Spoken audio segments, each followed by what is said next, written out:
Magandang araw po sa inyong lahat. Sa araw po na ito, pakinggan po natin ang isang natatanging kwento ng buhay ng isang binatang sinubok ng katatagan. Ang 18 taong gulang na si Dantoy ay isang simpleng binatang nag-aalaga sa bukid at mga hayop na pag-aari ng kanyang lolo Tano. Ngunit isang araw ay makikilala niya ang isang kakaibang uri ng kambing na magbibigay sa kanya ng isang malakas na kapangyarihang tatalo sa alagad ng kadiliman. Kasabay nito ay ang isang misyong pigilan ang pagbabalik ng mga aswang na pumapatay sa mga dalagang natutulog sa gabi. Ano ang kakayahang tataglayin ni Dantoy? Pagkatapos niyang makuha ang mutya, magagawa kaya niyang labanan ang lumalakas na puwersa ng kampon ng kadiliman? Sama-sama po nating pakinggan ang pakikipagsapalaran ng binatang magbubukid na nakakuha ng mutya ng pilik mata ng kambing. Ngunit bago po ang lahat, mga idol, huwag po nating kalimutan mag-subscribe at i-hit ang notification bell sa aking YouTube channel na The Voice Addict at Apong Isaak para sa mas marami pang makapigil hiningang kwentong aswang at katatakutan mula sa mundo ng kababalaghan. Umpisahan na po natin ang kwento. Ano ka ba naman, Ira? Uwi pa ba to ng matinong babae? Kanina pa natapos ang klase niyo ah. Bakit ngayon ka lang umuwi? Hindi mo ba alam na may mga taong nag-aalala sa'yo, ha? Hindi sinagot ng may 15 taong gulang na si Ira ang tanong ni Dantoy. Sa halip, diretso itong naupo sa upuang gawa sa kahoy.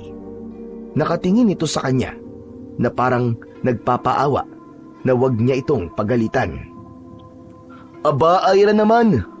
Maawa ka naman sa mga taong nag-aalala sa'yo. Hindi ka pa ba natatakot na sunod-sunod na ang mga babaeng nawawala at ginagahasa ng masasamang tao sa gubat? Alam mo naman na delikado ang lugar na yon. Pagkatapos uuwi ka pa ng ganitong oras. Aba, kung palagi kang ganyan, ang mabuti pa kaya huminto ka na lang sa pag-aaral. Tinimulan ni Ira na itaas ang kamay nito para ipakita kay Dantoy ang dahilan kung bakit ito ginabi sa pag-uwi. May kapansanan ang kanyang kapatid. Isa itong pipi. Kaya nakakapag-usap lamang sila sa pamamagitan ng pagsenyas nito gamit ang 2 kamay.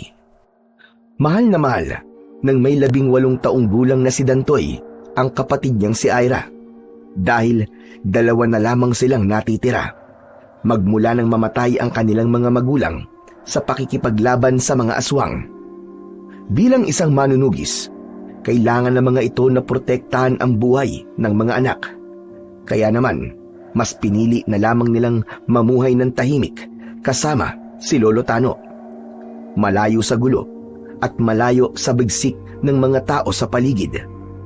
Walang nakakaalam ng tungkol sa pagkatao nila upang mapanatili ang kanilang kaligtasan. Si Lolo Tano naman ay merong sariling bukirin na siya namang inaalagaan ito. Ang produktong nakukuha nila sa bukid at sa mga alaga nilang mga hayop ang pinagkukunan naman nila ng mga pangangailangan nila sa araw-araw. Masaya sila sa kanilang buhay.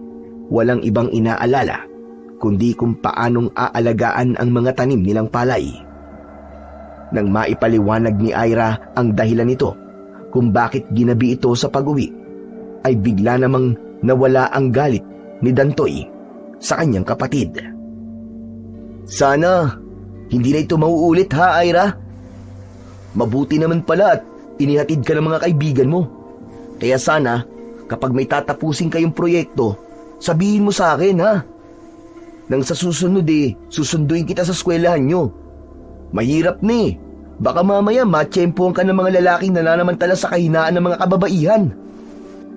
Sunod-sunod na pagtango ang ginawa ni Ira at pagkatapos ay nagpaalam sa kanya na magpapalit lang ito ng damit. Sakto naman na pagpasok ni Ira sa kwarto nito, ang pagpasok naman ni Lolo Tano sa loob ng kanilang sala. Hindi pwedeng malaman ni Lolo Tano na ginabi na naman ng uwi si Ira dahil natitiyak niyang pagagalitan na naman ito ang kanyang kapatid. Napabuntong hininga si Dantoy nang makita si Lolo Tano na nagpupunas ng pawis sa noo. Taas baba ang balikat nito, indikasyong inaatake na naman ito ng sakit niyang asma. "Lo, mano po?" Kawaan ka ng Diyos, apo. "Lo, mukha po yatang napapadalas ang pagsumpong ng asma niyo ah. Kailangan niyo po yatang magpahinga muna kahit ilang araw lang." Tama ka dyan, apo.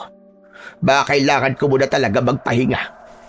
Kahapon pa kasi mabigat ang pakiramdam ko. Abay, sa tingin ko lalagnatin na naman ako. Kaya ikaw na muna ang bahalang magbantay sa bukid, pati na sa pagpapakain sa mga alaga nating manok, baboy at kambing. "Sige po, Lo. Ako na po ang bahala sa bukid."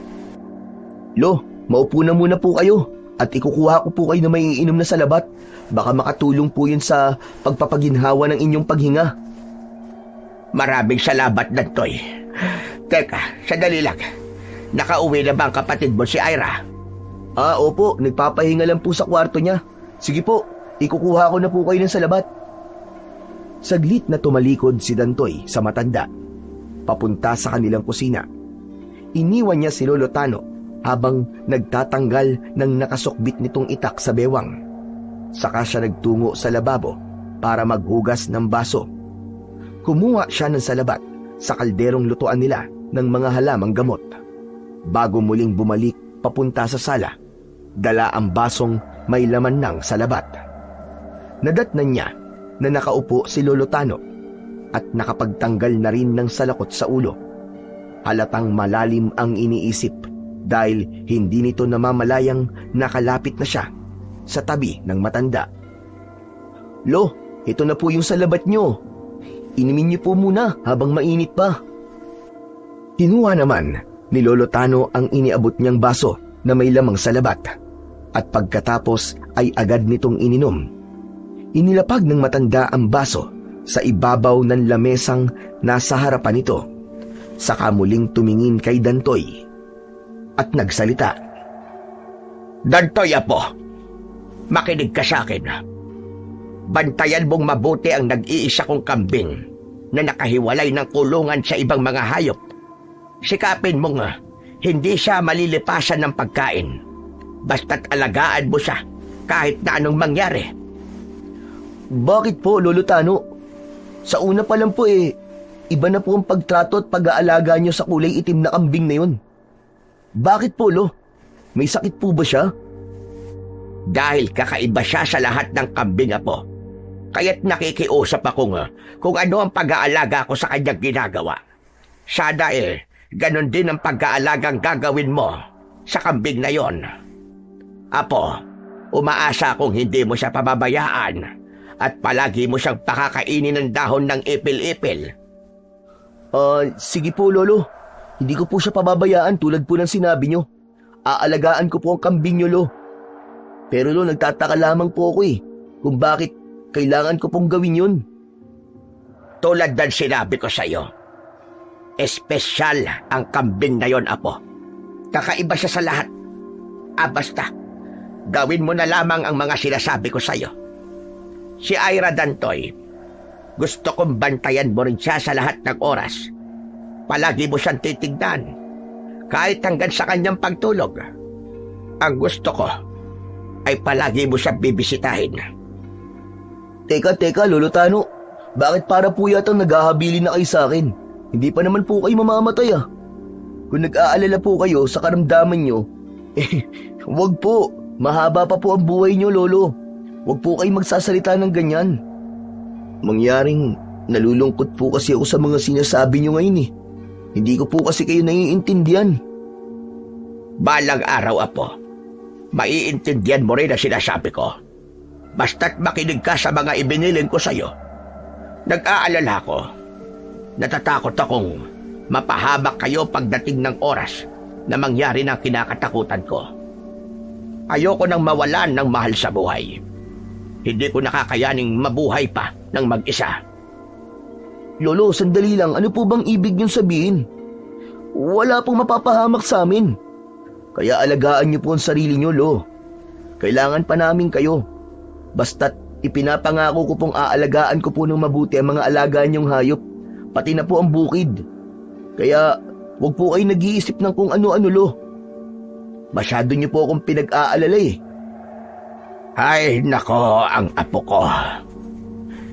Salamat, Dantoy, ha? Hala, sige. Magpapahinga na muna ako sa loob ng kwarto ko. Walang pasok bukas si Ira, kaya pwede mo siyang isama sa bukid.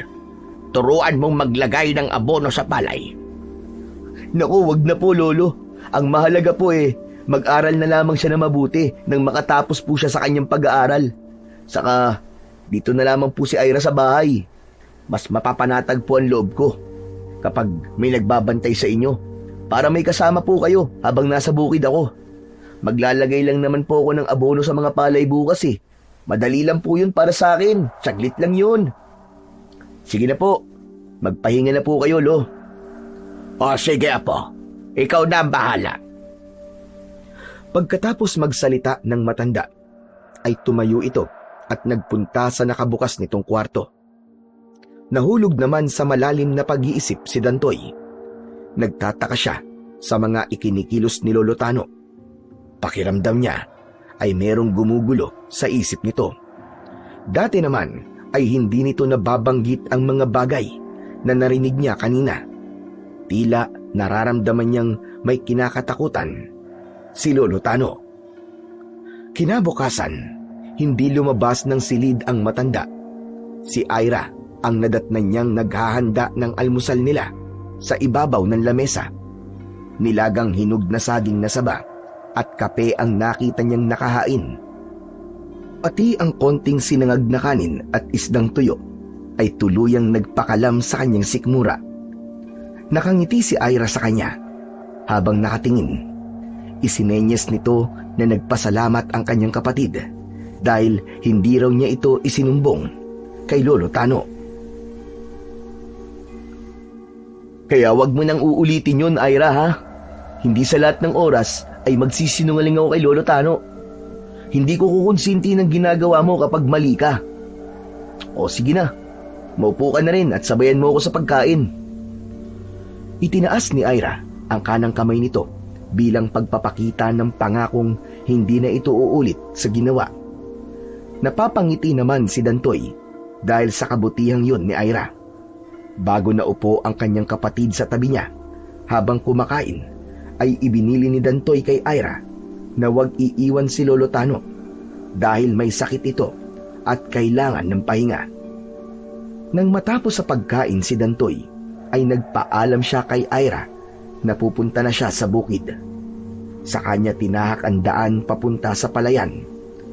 Tumawid siya sa pilapil at pumasok sa maliit na kubong nakatayo sa gitna ng palayan.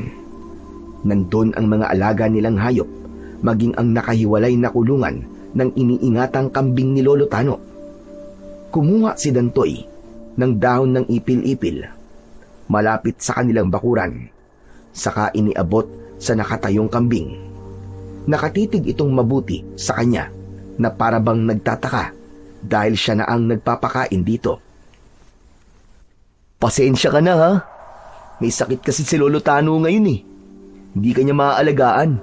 Kaya ako na muna ang makikita mo sa araw-araw. O sige na, kumain ka ng mabuti, ha? Huwag ka magkakasakit kasi ako malalagot kay Lolo Tano pag nagkataon.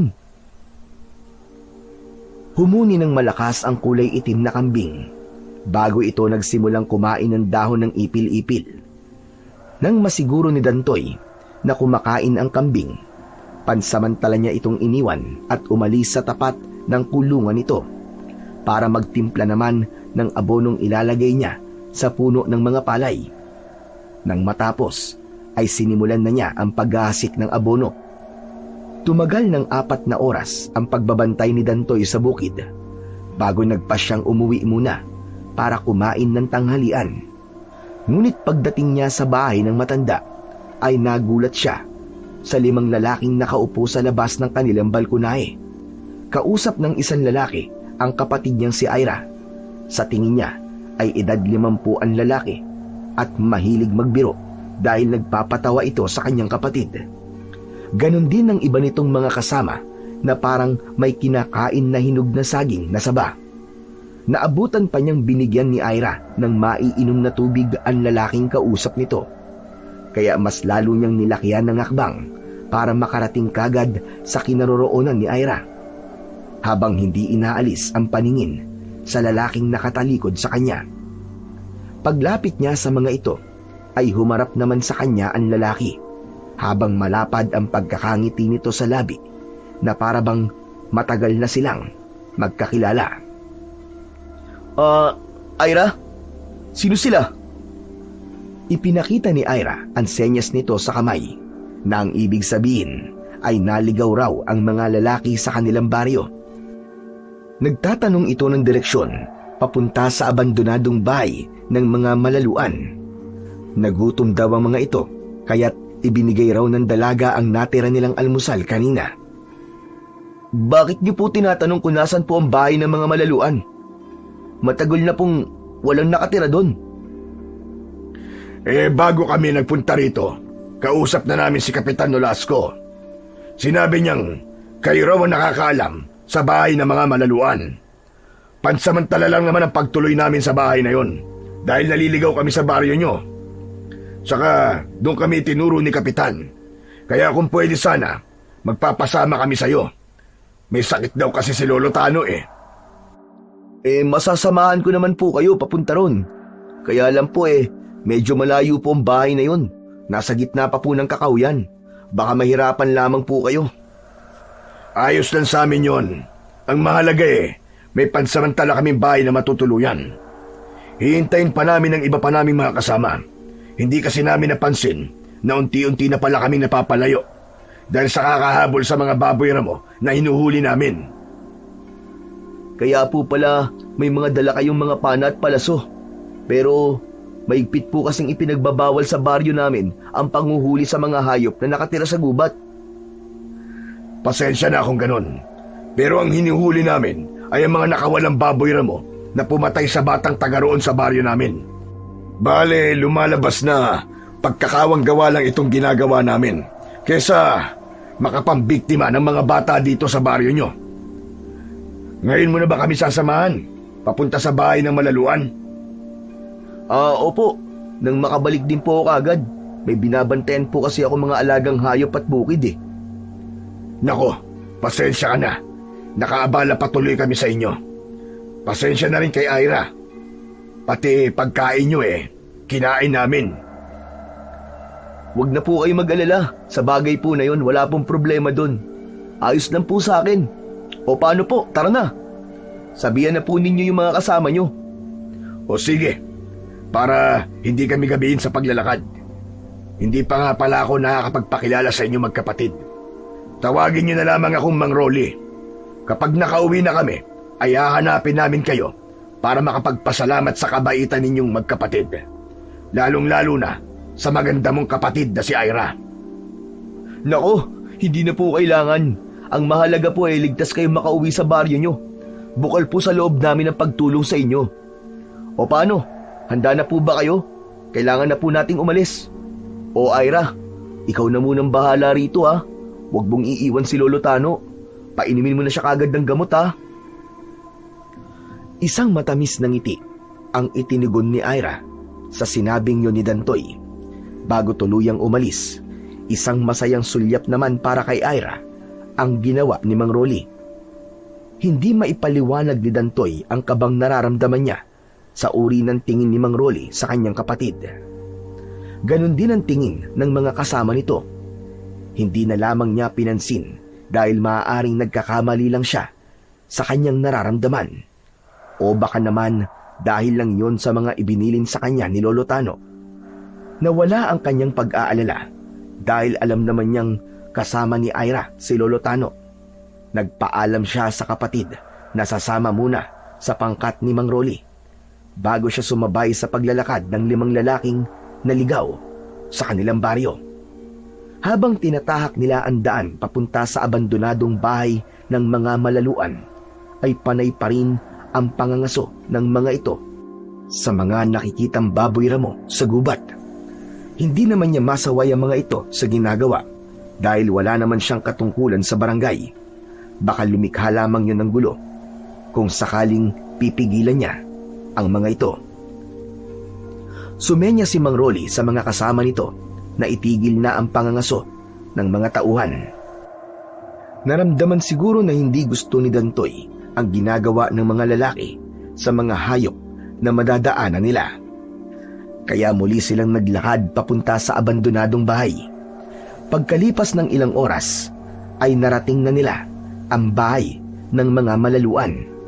Halos binalot na ng lumot ang sementadong pader nito. Ngunit maayos pa ang bubong. Bahagya lamang tumagilid dahil sa ilang taon na pagkakaabandona. Ang balita ay nakatira na ang may-ari ng bahay sa ibang bansa at nagsilbi na lamang panakot sa mga bata ang lugar na yon. Nandito na po tayo, Mang Rolly. Bala na po kayong pumasok at sumuri po sa loob. Kailangan ko na pong umuwi kaagad at baka abutan pa po ako ng pagdilim sa daan eh. O sige, maraming salamat, Dantoy. Ay teka, siya nga pala. Pagdamutan mo na itong nakayanan ko. Konting halaga lang yan para sa pambaon ni Ira. Nalaman ko kasing nag-aaral pa siya. Sa tingin ko kakailanganin niya ito. Iniabot sa kanya ni Mang Rolly ang kulay dilaw na tela na parang maliit na sisidlan ng pera. Kinalag niya ang tali at nakita niya sa loob ang isang kulay itim na pulseras, pati na ang 1,000 piso. Nagtataka siyang muling napatingin sa muka ni Mang Rolly. Pasensya na po, Mang Rolly, pero hindi po namin ito matatanggap. Sa iba na lamang po ninyo ibigay ito. Huwag mo naman sanang tanggihan ang ibinibigay kong tulong sa inyo, Dantoy. Pagpapakita ko yan ng pagpapasalamat sa kabaitan ni Ira kanina. Pati na rin sa paghatid mo sa amin dito. Kahit hindi niya kami kilala, ay pinakain niya kami ng saging. Kahit papano guminhawa ang aming pakiramdam. Dahil na mga oras na yon, ay talagang gutom na kami. Saka, para sa kanya talaga yan. Tanungin mo muna siya kung ayaw ba niya o gusto niya ang pulseras na ibinibigay ko sa kanya. Pero, Mang Rolly, parang sobra-sobra po talaga to. Sige na, bukal sa loob kong ibigay yan sa inyo. Saka para yan sa abala mo sa pagpunta rito. Kulang pa nga yan sa oras na nawala sa pagbabantay mo sana sa bukid. Itinulak ni Mang Rolly ang maliit na bag kay Dantoy, kaya wala nang nagawa ang binata, kundi ang tanggapin yon. Ayaw rin naman niya na mapahiya ang lalaki sa harap ng mga kasama nito. Sige po, maraming salamat po dito, Mang Rolly. Aalis na po ako. Tango at pagtapik sa balikat ni Dantoy ang naging tugon ni Mang Rolly. Saka siya naglakad papalayo sa kinatatayuan ng mga ito. Binilisan niya ang pagakbang dahil maaaring gabihin na siya sa kanyang pag-uwi. Habol ang hininga na mabilis ang kanyang takbo. Subalit kanina pa siyang tumatakbo ay tila hindi niya naalala ang daan pabalik. Kaya naman saglit siyang tumigil sa lilim ng puno. Inilinga niya ang kanyang paningin sa paligid at wala siyang makitang daan papunta sa labasan ng gubat na yon. Bumundol ang kaba sa kanyang dibdib dahil sa labis na pag-aalala. Nang makapagpahinga ay muli niyang ipinagpatuloy ang paglalakad papunta sa kanilang bahay. Habang binabagtas ni Dantoy ang daan papunta sa gitnang kakawyan, ay panayan lingon niya sa likod ng kanyang nilalakaran. Pakiramdam niya ay may nilalang na nakasunod sa kanya, kaya mas lalo niyang binilisan ang pagakbang ng mga paa. May pagkakataon pa nga na natitisod siya sa mga nakausling kahoy sa kanyang daan dahil sa sobrang pagmamadali niya. Teka, bakit ba ako natatakot? May konting liwanag pa naman sa daan ah. Kalma lang Dantoy. Makakauwi ka rin sa bahay. Bulong sa sarili ni Dantoy habang dahan-dahan ng pagakbang na parabang inaalala niya ang mga daan na dinaanan nila kanina. Pagkaraan ng ilang minuto, ay unti-unti nang napapansin ni Dantoy na parang mas lalo lamang siyang napapalayo. Dahil kanina pa siyang naglalakad sa bahaging yun ng kakawyan, ay hindi pa rin siya nakakarating sa kanyang pupuntahan. Paulit-ulit siyang ibinabalik sa lugar kung saan siya unang nagpahinga. Pambihira naman, oo. Kanina pa ako nagpabalik-balik dito ah. Ano ba nangyayari sa akin? Naku po, pinaglalaruan yata ako ng mga maligno. Ang alam ko dito talaga ako dumaan kanina eh. Bakit pakiramdam ko umiikot lang ako? Ilang beses pang sinubukan ni Dantoy na igala ang kanyang paningin sa paligid ng gubat. Butil-butil na rin ang pawis sa kanyang noo at basa na ang kanyang damit. Muling naglakad si Dantoy pabalik sa bahay, sana ng mga malaluan. Nagbabaka sakali siyang baka naliligaw lamang siya o di kaya naman ay pinaglalaruan ng mga masasamang elementong nakatira sa gubat na yon. Pero bigo siyang makita ang daan. Paulit-ulit pa rin siyang ibinabalik sa lugar kung saan siya nanggaling. Tila nawawalan ng pag-asang tumigil sa paglalakad si Dantoy. Naku po, kapag minamalas ka nga naman, talagang mapapakagat yata ako sa katawan ng bato ah. Anak ng... Ay, pero alam ko mabisang paraan din ang pagubad ng damit. Oo nga, babaliktarin ko ang suot ko. Ginawa ni Dantoy ang kasabihan ng mga matatanda na kapag naliligaw sa isang lugar, kailangan daw baliktarin ng kasuotan para maituro siya sa tamang daan. Ganon din ang pagkagat sa lumang bato na may mga lumot na nakadikit. Lahat ng yun ay ginawa ni Dantoy, pero wala talagang epekto. Naghintay pa siya ng ilang minuto at nagbaka sakaling may ibang tao na dumaan sa lugar na yun. Ngayon lang nangyari sa kanya ang ganitong kalokohan sa kagubatan. Pero bigla siyang nagulantang sa malakas na pagsigaw ng isang babae. Humahangos itong tumatakbo papalapit sa kanyang kinaroroonan. May bahid ng dugo ang damit nito na lalo namang nagbigay ng pag-aalala para sa kanya. Magulo rin ang buhok ng babae habang sumisigaw na meron daw aswang na humahabol dito. Tinignan ni Dantoy ang pinanggagalingan daan ng babae, pero wala naman siyang nakitang nilalang na humahabol dito. Sinubukan niyang pigilan ito, ngunit diretso lamang ito sa pagtakbo. Sandali lang, miss! Sandali lang! Saan ka mapupunta? Miss! Sandali! Pero mabilis ang takbo ng babae, ni hindi nito pinansin si Dantoy. Parang hindi siya nakita. Takot na takot itong pumasok sa madilim na bahagi ng kakawyan habang sumisigaw ng tulong. Hindi alam ni Dantoy ang gagawin ng mga sandaling yon, kung tutulungan niya ba ang babae o hindi. Pero naisip niyang baka may problema lamang ito sa pag-iisip, kaya nagkakaganon ang babae. Kaya't tinahak na lamang niya ang daan pauwi sa kanilang bahay para hindi na siya madamay pa sa problema ng babaeng tumatakbo. Ilang saglit pa nga ang lumipas. Sa wakas ay natanaw niya ang kubong nakatayo sa gitna ng palayan. Saka lamang nakaramdam ng pagluwag ng paghinga si Dantoy dahil nakauwi na rin siya sa kanilang tahanan. Ay, salamat naman, Diyos ko! Mabuti na lang at epektibo ang pagbabaligtad ko ng damit. Lagot na, hindi pa nga pala ako kumakain ng tanghalian. Dumiretso si Dantoy sa bahay ni Lolo Tano. Mula sa kanyang kinatatayuan, nakita niyang nakaabang ang kanyang kapatid na si Ira. Bakas sa mukha nito ang pag-aalala. Napatayo ito at lumapit sa kanya. Sumenyas ito na bakit daw matagal siyang bumalik. Yun na nga, Ira. Muntik na akong naligaw sa gubat. Mabuti na lang binaligtad ko ang damit ko. Kaya nakauwi pa ako rito. Pambihira. Sa tagal ng panahon na nakatira tayo rito, ngayon lang ako naligaw ng ganito. Totoo pala ang kasibihan ng matatanda. Kaya lang, kanina habang papauwi ako rito may nakasalubong akong babae. May mga sugat siya sa katawan. Hindi ko alam kung totoong humihingi siya ng tulong o nasisiraan lamang siya ng ulo. kaya hindi ko na lamang pinansin. Sabihin ba namang hinahabol daw siya ng aswang? Biglang lumapit si Ira kay Dantoy at mabilis nitong hinawakan ng kanyang mga kamay.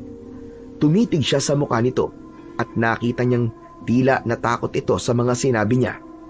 Isinenyas din itong totoong may aswang sa baryo at inililihim lang daw yun ni Kapitan Nolasco.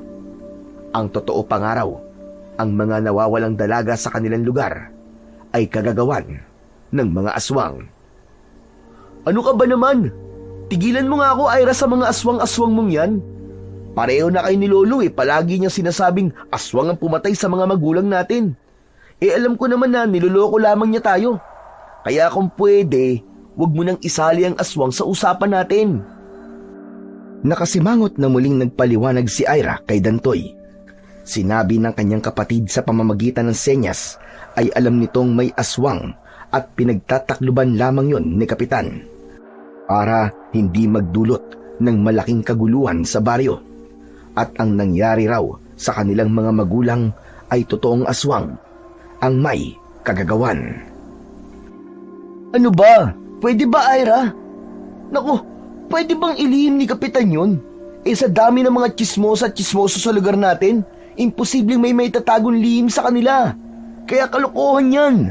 Huwag kang maniwala sa mga aswang-aswang, Ira. Panakot lang yun sa mga batang ayaw makinig sa kanilang mga magulang. Teka, gising na ba si Lolo Tano?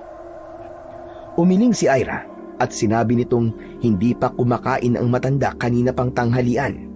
Kaya naman, mabilis na pumasok si Dantoy sa loob ng silid nito para iwasan ang mga pinagsasabi ng kanyang kapatid. Pagpasok niya sa loob ng silid, ay nakita niyang nakahiga si Lolo Tano patagilid sa katre. Lolo Tano, nandito na po ako. Hindi pa raw po kayo kumakain. Kanina pa po pala kayo gising eh. Bakit hindi po kayo lumalabas sa silid nyo? Masama pa rin po ba ang pakiramdam nyo? Paanong hindi ako magigising? Ang lakas ng boses po sa labas. Saan ka ba nagaling, ha? Ay, hindi pa po ba nasabi sa inyo ni Ira? Sumama po ako sa 5 lalaking dayuhan kanina. Naliligaw raw po sila at nagpasama sa akin papunta sa abandonadong bahay ng mga malaluan. Narinig ko nga kanina. Mabait namang kausap yung lalaki. Saka magalang. Pinapakinggan ko lang sila mula rito sa akin silid. Hindi ko naman namalayang nakatulugan ko na ang pag-uusap nilang dalawa. Kaya nga po, mabait naman po sila. Sa katunayan nga po meron pa po siyang ipinabibigay kay Ira. Magagamit daw po ni Ira sa pag-aaral. Salamat naman. Talaga palang marami pa rin sa mga tao ang likas na matulungin. Ay, siya nga pala, Dantoy. Nandito ka na rin lang naman. Ikaw na magbantay sa kubo mamayang gabi, ha? Masama pa rin ang pakiramdam ko. Mukhang lalagnatin talaga ako. Nauna lang kasi ako kahapon, kaya siguro mainit ang aking pakiramdam. Ano po kaya kung puntahan ko po si Lolo Tasyo para gamutin po kayo?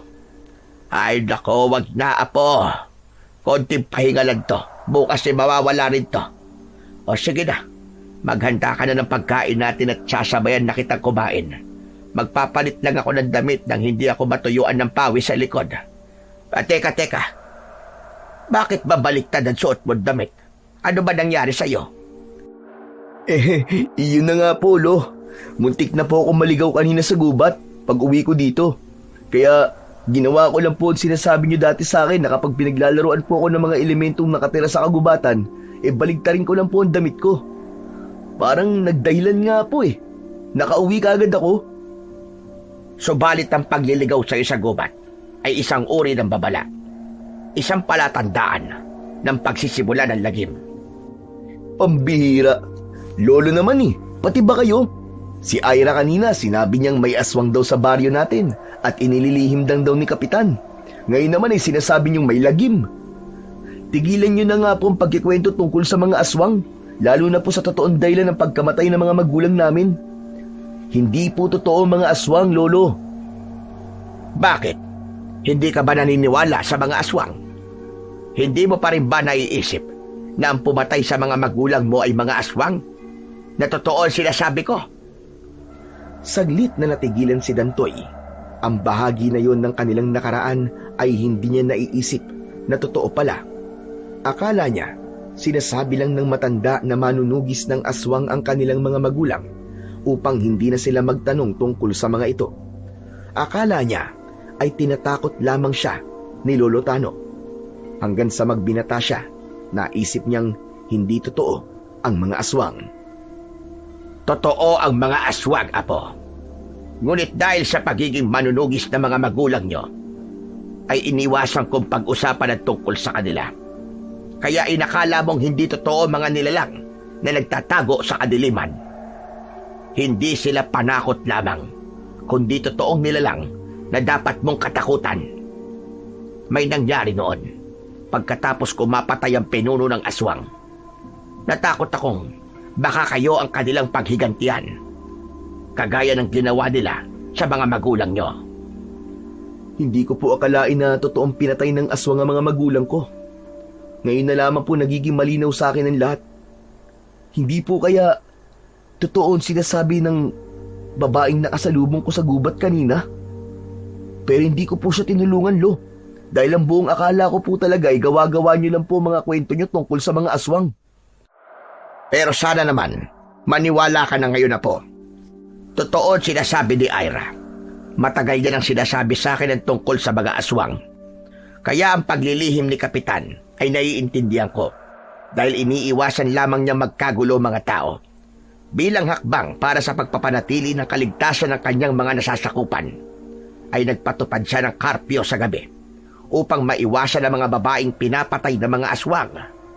Subalit, hindi sila ganoon kadaling pigilan dahil marami pa rin ang nasasawi dahil sa mga aswang. Naiintindihan ko na po kung bakit. Paano ang babae, Lolo?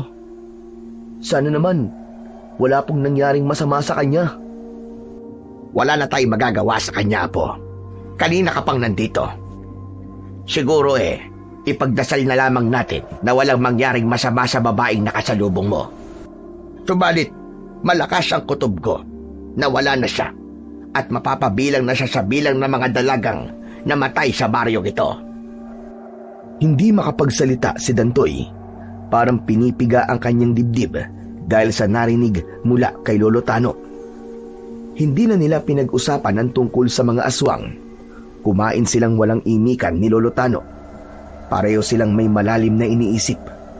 Pagkatapos kumain, ay inihanda na ni Dantoy ang kanyang itak at lumang gasera papunta sa kubo sa gitna ng palayan.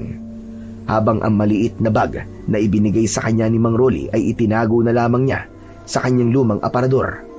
Pagkatapos ay mabilis siyang nagpunta sa bahay sa bukid. Marami ang magnanakaw ng mga alagang hayop sa kanilang baryo, kaya hindi pwedeng walang bantay ang kulungan ng mga hayop. Pagdating niya roon, ay inihanda na niya ang mga pagkain para sa kanilang mga alagang hayop. Ipinanghuli niya ang pagpapakain sa nakahiwalay na kambing at binusog niyang mabuti nang hindi mag-ingay sa gabi. Pagkalipas ng ilang oras, habang nakaiga si Dantoy sa katre na gawa sa kawayan, ay hindi siya dinalaw ng antok. Idagdag pa ang ingay ng kambing sa kulungan nito. Pambihira naman, oo. Paano naman ako makakatulog dito? Kung alam ko lang na ganito pala kaingay ang lintik na kambing ni Lolo, aba-aba. Ay nako, talaga naman. Hindi na sana ako pumayag kay Lolo Tano na dito ako matulog. Pabaling-baling sa higaan si Dantoy habang tinatakluban ng dalawang unan ang kanyang tenga. Kaya hindi niya na namalayang nakatulugan na niya ang pag-iingay na yon ng kambing. Kinabukasan, nagising siya sa mahihinang yugyug sa kanyang balikat. Naramdaman niya ang mga kamay ni Ira. Dahan-dahan siyang nagmulat ng kanyang mga mata. Bakas sa mukha ng kapatid ang takot. Bumangon siya sa kanyang higaan at sumenya si Ira na may bagong biktima raw ng mga aswang. Natagpuan daw ang isang babae na wala ng buhay sa kakawiyan at wakwak ang tiyan. Nawawala ang laman loob at dinukot din daw ang mga mata. Inilarawan ni Ira ang itsura ng babae at gano'n na lang ang gulat niya nang tumutugma yon sa dalagang nakasalubong niya sa kakahuyan kahapon. Lihim siyang nasaktan at punong-puno ng pagsisisi ang kanyang kalooban. Naisip niya, sana tinulungan na lamang niya ang babae at sana ay nakaligtas pa ito. Diyos ko, ano ba itong nagawa ko? Hindi ko alam na totoo palang sinasabi ng babaeng yun. Baka naman nagkakamali ka lang, Ira. Baka ibang babae ang sinasabi mo. Mabilis na iniharang ni Ira ang hintuturo nitong daliri sa kanyang bibig. Sunod-sunod na pag-iling ang isinagot ni Ira sa kanya. Kaya naman, biglang nakonsensya si Dantoy. Alam niyang may pagkakamali siya sa mga nangyari. Hindi niya tuloy maiwasang hindi magalit sa kanyang sarili. Kaya't napansin ng kanyang kapatid ang pagbakas ng lungkot sa kanyang muka. Kaya naman, ipinatong nito ang palad sa kanyang balikat at sinabing wala siyang kasalanan. Kasalanan yun ng mga nilalang na pumatay sa babae. Kahit na anong sabihin mo, Ira, pakiramdam ko kasalanan ko talaga ang lahat. Sana iniligtas ko siya. Pero kailangan ko pa rin makasiguradong ang babaeng namatay nga ay ang babaeng nakita ko sa kakauyan. Umaasa akong magkaiba ang babaeng namatay. Ngunit mariin na inilarawan ni Ira ang itsura ng biktima. Kulay ng damit, buhok at anyo ng babae. Kaya nanghihina siyang napaupo sa gilid ng katre. Pagkatapos na makumpirma ni Dantoy ang nangyari sa babae, bigla siyang nawalan ng ganang magtrabaho.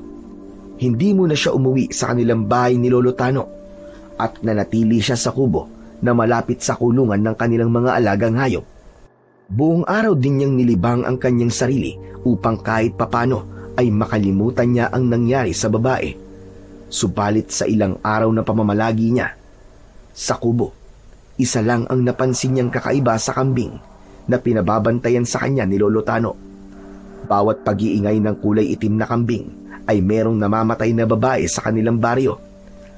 Lahat ay sinasabing biktima raw ng paglalakad ng tulog sa gabi. At kapag natatagpuan daw sa kakauyan, ay nadidiskubring biktima raw umano ng kahalayan ang babae bago pinapaslang sa pamamagitan ng pagwakwak sa tiyan ng biktima. Kaya lalong napalayo ang hinala ng mga tao na aswang ang may gawa nun dahil ayon sa mga kaanak ng mga biktima, nahuhuli nilang naglalakad ng tulog sa gabi ang mga dalagang natatagpo ang patay sa kakauyan. Konti lang ang naniniwalang aswang nga ang may kagagawan nun. Mas lalo tuloy marami ang napapahamak dahil walang naniniwalang may aswang sa kanilang baryo. Iyon ang naging resulta ng paglilihim ni Kapitan Nolasco tungkol sa pag-aasik ng lagim ng mga aswang. Hinala ng mga tao, biktima ang mga babae ng mga kasintahan na ayaw tanggapin ang pakikipaghiwalay.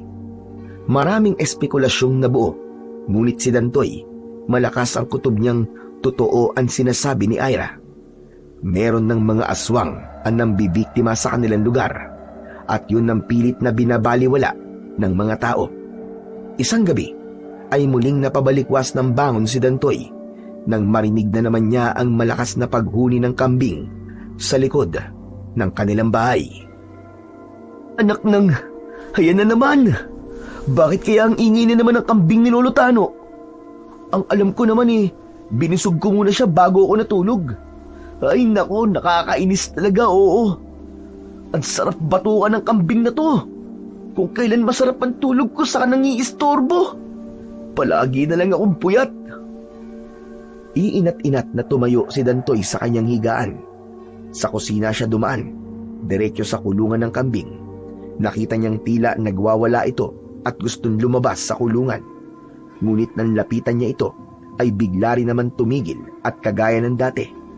Nakatitig lang ito sa kanya at hindi na ulit humuhuni. Ano ba problema mo ha, kambing? Busog ka naman Hindi mo nga naubos ang pagkain binigay ko sa'yo kanina Ano bang hinahanap mo ha? Kung si Lolo Tano ang hinahanap mo, pabalik na siya rito bukas, kaya kung pwede lang, patulugin mo naman ako. Ang ingay-ingay mo gabi-gabi ka na lang. Tila naiintindihan ng kambing ang mga sinabi ni Dantoy dahil hindi na ito lumikha pa ng ingay. Maya-maya pa ay nagpasya na siyang muling pumasok sa loob ng bahay. Ngunit akma na sanang hahakbang siya para isara ang pinto, ay nagulat siya sa nilalang na nakikita niyang nakatayo sa labas ng kulungan. Inaaninaw niya ito at biglang bumundol ang kaba sa kanyang dibdib nang makita ang itsura ng nilalang. Nakatirik ang mga mata nitong tumutulo ang malapot na laway sa bibig. Nakalitaw pa ang malalagari nitong mga ngipin. Ang bibig ay halos umabot sa tenga at humuhuni ba na parang tumatawa. Kapansin-pansin ang masailang bahagi ng katawan nito na mas malaki pa sa braso ng nilalang. Diyos ko! Aswang! Tama! Ikaw yung aswang na nanggagahasa sa mga dalaga at pagkatapos ay pinapatay mo! Halimaw ka! Lumayo ka! Halos mabaliw sa takot si Dantoy, lalo na nang makita si Ira na naglalakad ng tulog sa likod ng aswang. Dala ng kanyang pag-aalala, nakita niya ang bato sa kanyang paanan at nagawa niyang ibato yun sa muka ng aswang. Bumaluktot ang aswang na tila nasaktan sa kanyang ginawa. Kasabay ng pagtayo ng nilalang, ang pagsalubong ng kanyang kamao sa tiyan nito. Bumagsak ito sa lupa, sabay lapit niya kay Ira at mabilis na binuhat papasok sa loob ng kanilang bahay. Inihiga niya si Ira sa katre habang natutulog pa rin. Pagkatapos ay isinara niyang mabuti ang bintana at pintuan. Hinarangan niya ang lahat ng butas na posibleng daanan ng nilalang. Nagsimulang umangil ng malakas ang aswang na nasa labas, kasunod ng pag-iingay ng mga alaga nitong hayop sa loob ng kulungan. Nahagip ng kanyang paningin ang mahabang kuko ng aswang na pilit na inaabot ang kamay ni Ira. Pinitpit niya yon ng kanyang paa hanggang sa dumugo ang kamay nito. Nabawi ng aswang ang kamay nito at nasilip niyang gumagapang ito sa lupa papalayo sa kanilang kinaroroonan. Kaya naman, narinig niya ang malalakas nitong pag-angil kasunod ng malalakas din na paghuni ng kambing. Sa katuluyang lumabas ng bahay para iligtas ang mga alaga nilang hayop, ngunit wala na ang aswang. Ang kambing ang nakapagtaboy sa nilalang na umatake sa kanila kanina. Kaya't pinagmasdan niyang mabuti ang kambing bago siya bumalik sa loob ng kubo. Diyos ko! Sa tanang buhay ko! Ngayon lang ako nakakita ng ganong klaseng nilalang. Saka, paano kayang nakarating dito si Ira? Pinagmasdang mabuti ni Dantoy ang mahimbing pa ring natutulog na si Ira. Bigla siyang nag-alala para sa kaligtasan ng kanyang kapatid dahil muntik na itong mapahamak kanina. Inumutan niya ito at sumilip siya sa gawi ng kulungan ng kambing. Bastante itong nakahiga sa sementadong sahig. At parang walang nangyari na bigla itong tumahimik. Ngayon alam ko na kung bakit ka iniingatan ni Lolo Tano. Dahil nagbibigay ka ng babala sa mga nangyayari sa paligid. Kaya pala, bawat paghuni mo ay may napapabalitang namamatay sa kakahuyan. Dahil palatandaan pala yun na may buhay na naman na malalagay sa panganib. Bumulong sa sarili si Dantoy habang nakasilip siya sa siwang ng dingding, kung saan ay nakikita niya ang malamlam na liwanag ng gasera sa kulungan ng kambing. Hindi pa man halos tumatagal sa pagkakatayo si Dantoy, ay narinig naman niya ang boses ni Lolo Tano. Halos maiyak ito sa pag-aalala habang dala ang lumang gasera. Namumutla ang matanda na habol ang sariling hininga. Ang yabag ng mga paa nito ay bakas ang labis na pagmamadali. Dantoy! Dantoy, gising ka pa ba? Binuksan ni Dantoy ang pinto at hinarap si Lolo Tano. Butil-butil ang pawis nito sa noo habang habol ang sariling hininga. May punit ang damit at may bahid ng mga putik sa laylayan ang suot nitong pajama. Habang ang kamay ay nanginginig dahil sa labis na pag-aalala. Apo! Apo, Diyos ko! Nawawala ang kapatid mo! Si Ira nawawala! Lolo Tano, relax lang. Nandito po si Ira, Lolo Tano. Kahit wag po kayo mag-alala. Hindi ko po alam kung paano nakarating dito si Ira habang natutulog. Kaya alam ko po na susunod kayo sa kanya. Ay Diyos ko, salamat naman, Panginoon ko. At nandito lamang pala si Ira. Akala ko'y may nangyari ng masama sa kanya, Panginoon ko. Lolo, ang mabuti pa po pumasok muna kayo sa loob ng bahay. May nangyari po kasi rito kanina, Lolo. Bigla pong may dumating na aswang at doon ko po napatunayang totoo lahat ng mga sinabi niyo sa akin. Totoong may aswang, Lo. Kakaiba po siya at mabilis kong kumilos. Mabuti na lamang po at nakita ko si Ira habang naglalakad ng tulog. Kaya niligtas ko po siya kaagad sa tangkang pag-atake ng aswang. Nilakihan ni Dantoy ang pagkakabukas ng pinto para makapasok na roon si Lolo Tano. Dumiretso kaagad ang matanda sa nakahigang si Ira. Bakas ang pag-aalala sa mukha nito habang pinagmamasdang mabuti ang apo. Diyos ko, bakit nangyayari to sa kapatid mo? Kagabi ko rin siya nakitang naglalakad ng tulog at sa bintana siya dumaan. Masama ito. Malakas ang kutob kung may nangyayaring kakaiba sa kapatid mo, Dantoy. Sa tingin ko rin po, Lo. Kaya paggising niya po bukas, magtatanong ako sa kanya kung bakit bigla siyang nagkakaganyan. Baka alam niya po kung bakit Natatandaan ko po na ang karamihan sa mga nabibiktima ay ang mga babaeng kadalasang naglalakad ng tulog sa gabi. Hindi po kaya may aswang na gustong kumuha sa kapatid ko, Lolo? Pero bakit po kaya ang kapatid ko? Dangan naman at napag-uusapan na lang din natin na nangyari sa iyong kapatid. Dapat lang na malaman mo ang mga nilalang na pumapatay sa mga dalaga o dalagita ay ang mga aswang na kung tawagin ay tambaloslos. Ang kakayahan ng mga aswang ay akitin ng mga babae habang siya ay natutulog.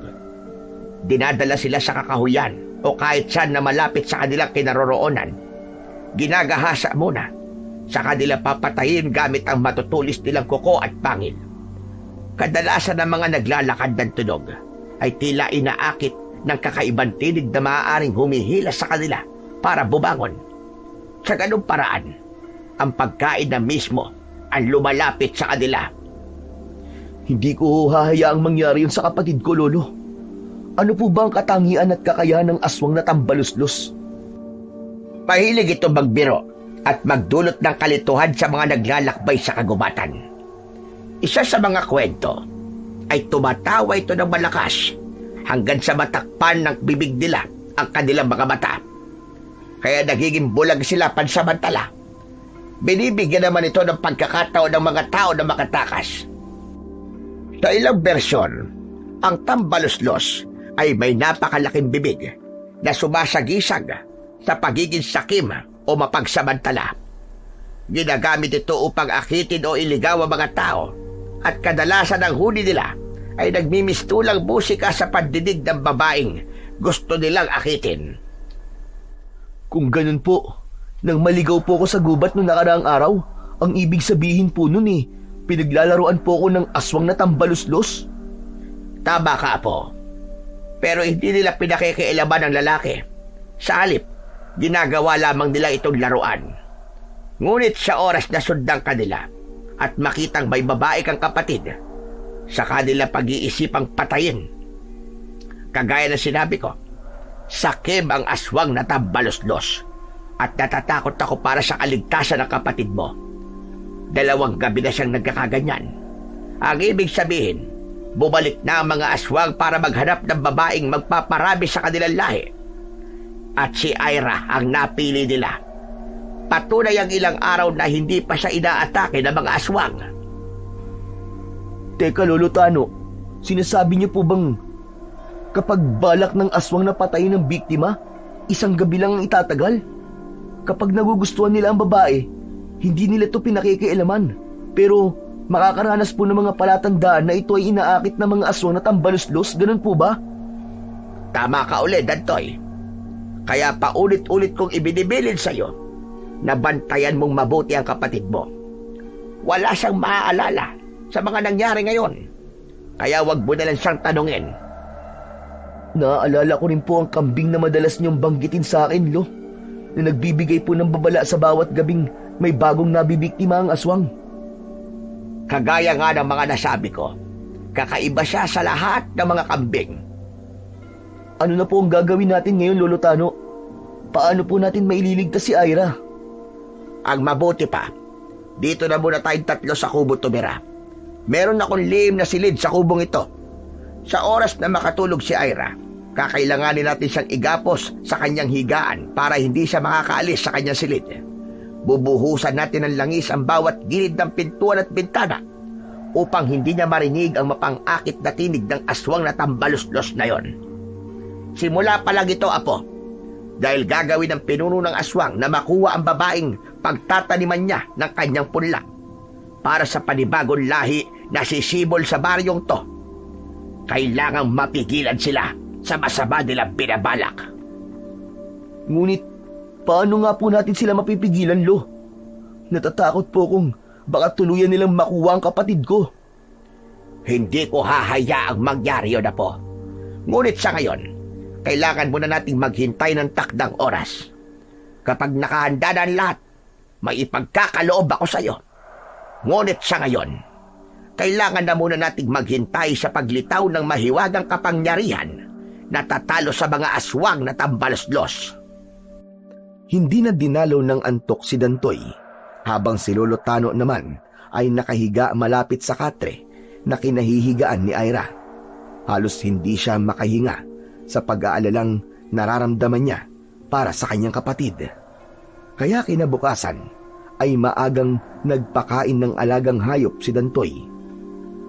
Sinadya niyang iwasan si Ira upang hindi ito magtanong kung paano itong napunta sa palayan. Nagtanggal din siya ng damo sa palibot ng puno ng palay. Nagpatubig siya upang madiligan ang kanilang mga tanim. Nilibang niya ang kanyang sarili sa pagbabantay sa mga alagang hayop. Muling nag-ingay ang kanilang kambing ng gabing yun. Kaya't kinabukasan ay nakatanggap na naman ng balita si Lolo Tano tungkol sa panibagong biktimang dalaga na natagpuan sa kakawian. Kaya naman, nilapitan ni Dantoy ang kambing at kinausap. Hoy, ikaw na kambing ka, ha? Sabihin mo nga sa akin, ano bang nararamdaman mo at tila alam mong may mamamatay? Pati yung mangyayari sana sa kapatid ko, nalalaman mo rin. Ano ba talaga? Hindi gumalaw ang kambing. Nakatitig lang ito sa kanya na para bang nauunawaan nito ang kanyang mga sinasabi. Magsasalita pa sana si Dantoy nang bigla niyang napansin ang kakaibang bagay sa tapat nito. Nakapatong sa dahon ng ipil-ipil ang isang uri ng pilikmata. Kaya naman, nakakunot ang kanyang noo na tinitigan yon ng mabuti, saka dinampot. Sinipat niya yon sa araw, saka muling nagsalita si Dantoy. Aba, teka. Parang pilikmata mo yata ito, ah. Ang ganda ng itsura ng pilikmata mo, kambing. Parang talim ng dulo ng kutsilyo. Ngunit pino. Hindi alam ni Dantoy kung bakit tila may malakas na puwersang nagtutulak sa kanya na gawin yung singsing at isuot sa kanyang daliri. Kaya naman, wala sa loob niyang binilog ang pilikmata na kusang nagdikit para maging isang uri ng singsing. Saktong paglagay niya sa kanyang hintuturong daliri, bigla siyang tumalsik sa kanyang kinatatayuan at bumalandar siya sa dingding ng kulungan. Habang ang kambing ay nanatiling nakatingin sa kanya, tila alam nito ang bagay na nasa daliri niya. Itinayo siya ng malakas na liwanag na bumalot sa kanyang katawan. Pilit niyang tinatanggal sa kanyang daliri ang singsing na pilikmata, ngunit hindi niya yon matanggal-tanggal. Nagmistulang nakadikit na ito sa kanyang balat. Kasunod ng pagtataka niya sa biglang paglakas ng kanyang katawan, para siyang lumulutang sa hangin. Teka, anong nangyayari sa akin? Bakit ako nagkakaganito? Dahil ipinagkaloob ko sa iyo ang aking mutya ng pilikmata. Lumingalinga sa paligid si Dantoy at hinahanap ang nagmamay-ari ng boses. Bumundol ang kaba sa kanyang dibdib nang maulit ang tinig na naririnig niya sa paligid. Tila nang gagaling yun sa boses ng isang makapangyarihang diwata. Nasaan ka? Magpakita ka! Sino ka? Magpakita ka sa akin! Nandito ko sa harapan mo, Dantoy. Ako ang nagsasalita. Napako ang paningin ni Dantoy sa kambing na binabantayan niya. Nakatayo ito ng tuwid na nakatingin sa kanyang mga mata. Napaatras siya ng hakbang papalayo rito. Inilinga niya ang kanyang paningin sa paligid sa pag-aakalang nagkamali siya sa kanyang narinig. Ngunit muling nagsalita ang kambing na tila ba kinakausap siya. Pansamantala siyang luminga sa paligid ng bahay dahil baka may makarinig na ibang tao na nagsasalita ang kambing. Tila naunawaan naman ng kambing kung bakit nag-aalala si Dantoy. Huwag kang mag-alala, Dantoy. Ikaw lang ang nakakarinig sa boses ko. Maging sa liwanag na bumabalot sa katawan mo, ay ikaw lang ang nakakakita. Teka. Paano nangyari yun? Paano kang nakapagsasalita? Diyos ko, totoo ba to? Hindi ba ako nananaginip lang? Totoo ang lahat ng naririnig mo. Walang imposible sa mga nilalang na kagaya ko. Kailangan ko ang tulong mo, Dantoy. Nasa panganib ang buhay ng mga taong nakatira sa baryong ito. Bumalik na ang mga aswang at uubusin nilang lahat ang mga kababaihan. Si Ira, siya ang babaeng nakatakdang maging asawa ng pinuno ng aswang. Pigilan mo ang pinuno ng mga aswang na tambaluslos. Hindi siya maaaring magtagumpay, Dantoy. Anong ibig mo sabihing nagbalik na?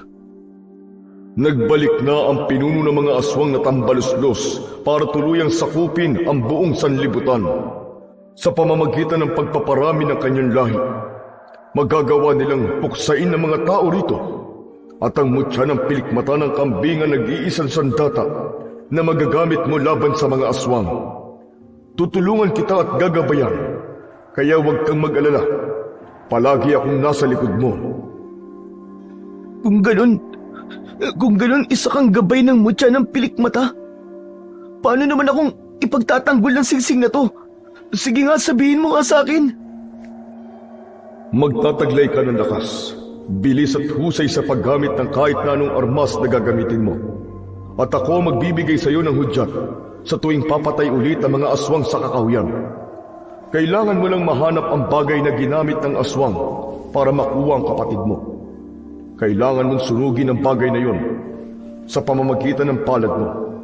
Magkakaroon ka ng liwanag sa kamay na magagamit mo laban sa mga aswang. Sa oras na magtagumpay ang pinuno sa pagkuha sa kapatid mo, hinding-hindi ka na niya makikilala.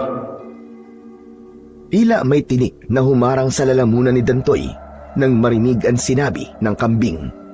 Maya-maya pa ay nalaman niyang Argos ang pangalan nito at isa pala itong uri ng diwata na nagbabantay sa mutya ng pilikmata ng kambing. Ilang araw na kitang kinakausap dahil nagsisimula na silang magasik ng lagim. Subalit hindi mo ko naiintindihan ni hindi mo nalalaman kung ano ang ibig ko sabihin. Kaya naman, nakapagdesisyon na ako na ipagkaloob na sa iyo ang aking mutya. Gamitin mo yan laban sa kasamaan. Pero, paano ang kapatid ko? Paano ko siya maililigtas? Maliban sa bagay na ginamit ng pinuno para mabihag ang kapatid mo, kailangan mapatay mo ang pinunong may gawa ng mga pagpatay sa lugar na ito. Mag-iingat ka. Lubhang mapanganib ang haharapin mo. Walang dapat makaalam na nasa iyo ang mutya ng pilikmata ng kambing. Para na rin sa kaligtasan mo at ng pamilya mo. Pagkatapos nilang mag-usap ni Argos, ay inihanda niya ang tinulisang sanga ng bayabas na maaari niyang gamitin sa pagpatay sa aswang o di kaya naman sa mga aswang na magtatangkang kumuha sa kanyang kapatid at mambiktima sa babaeng natutulog sa gabi. Dalawa ang kanyang ginawa at siniguradong makakapatay yun ng mga aswang. Hindi na muna niya sinabi kay Lolo Tano ang mga binabalak niya upang hindi na ito mag-alala. Buong isang araw na naghintay si Dantoy hanggang sa pagsapit ng gabi. Bago umalis ay sinigurado na muna ni Dantoy na natutulog na ang kanyang kapatid at naigapos na nila ito sa ilalim ng silid. Hinintay rin niyang makatulog ang matanda. Saka siya nagpasyang umalis. Malalaki ang hakbang ng paa nang tumawid si Dantoy sa pilapil ng palayan. Narinig niyang humuni ng malakas ang kulay itim na kambing sa kulungan. Hudyat yun na may nilalang na nakahandang umatake sa mga kababaihan. At hindi nga siya nagkamali. May bago na namang binibiktima ang mga ito. 2 nilalang ang nakita niyang nakatingin sa dalagang natutulog sa damuhan. Kitang-kita niya ang maselang bahagi ng katawan ng aswang na tambaluslos. Habang nakatunghay ang mga ito sa babae, malakas siyang sumipol para makuha ang atensyon ng mga ito. Hoy! Mga impaktong manyakis kayo! Ako ang harapin nyo! Nagtagumpay si Dantoy sa pagkuha ng atensyon ng mga ito. Humarap sa kanya ang 2 aswang na tambaluslos habang nakangising tumutulo pa ang laway. Nakalitaw ang mga malalagari nitong mga ngipin, pati na ang matutulis nitong mga kuko. Tumawa ang mga ito ng malakas na parabang minamaliit ang kanyang kakayahan. Saktong pagtaklob ng bibig nito sa muka, umatake si Dantoy sa mga ito gamit ang tinulisang sanga ng bayabas. Malakitlat siyang lumapit sa mga nilalang at tigi-isang saksak sa dibdib ang ginawa ni Dantoy. Tumagos ang kanyang sandata hanggang sa likod ng mga ito. Hindi pa siya nasiyahan sa kanyang ginawa. Itinarak niya ng ubod lakas ang matulis na sanga ng bayabas sa maselang bahagi ng katawan ng mga ito. Hindi siya tumigil sa pagsaksak hanggat hindi bumabagsak sa lupa ang mga nilalang. Lumiwanag ang kanyang kamay, kaya naman nagkikikisay ang katawan ng mga ito hanggang sa tuluyang masunog ang katawan ng mga ito. Wala nang dalaga mamamatay dahil sa inyo! Mga halimaw kayo! Dahil uubusin ko kayong lahat! Lahat ng lahi nyo! Simula pa lang ito ng paniningil ko sa buhay na kinuha nyo! Tuluyang natunaw ang katawan ng nilalang hanggang sa sumama ang abo nito sa hangin. Luminga siya sa kanyang paligid at dinala niya ang babae sa ligtas na lugar. Dahil hindi naman niya alam kung saan ito nakatira, mula sa malayo ay hinintay niyang magising ang dalaga.